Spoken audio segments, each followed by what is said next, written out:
বৌমা, জি আম্মা। 2 দিন পরেই তো ঈদ, তোমার ঈদের প্ল্যানিং কি? না আম্মা, এটা তো আপনারে বলা যাবে না। বৌমা কও একটু, শাশুড়ি মনে করে না, ফ্রেন্ড মনে করে কও। বিশ্বাস করো আমি কিছুই মনে করতাম না। সত্য কইতাছেন কিন্তু আম্মা, কিছুই মনে করবেন না তো। আরে না বৌমা, কও তুমি। ঈদের দিন বিকালেই আপনি রুষ্টা মাইরা থুইয়া বাপের বাড়ি যামুগা। 1 মাসের মধ্যেও আরামো না। আপনি যেই চালান চালান, আর আপনার যে হদা গোষ্ঠী মাইয়া রাইব ওটির আপনি রাইন্দা বাইরা খাইবেন, আমি পারতাম না।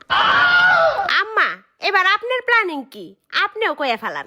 আমি ওই অপেক্ষায় আছি, তুমি গেলেই আমি সারা দেশে বদনাম করব তোমার নামে। আমার মাইয়া রাইলে মাইয়া গো 1 মাস রাইখা দিব, তলগুঞ্জে যা পারমু মাইয়া গো সবকিছু দিয়া দিমু।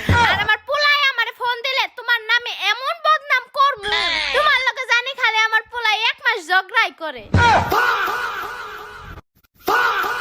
আমি দুঃখে ময়রা যাই।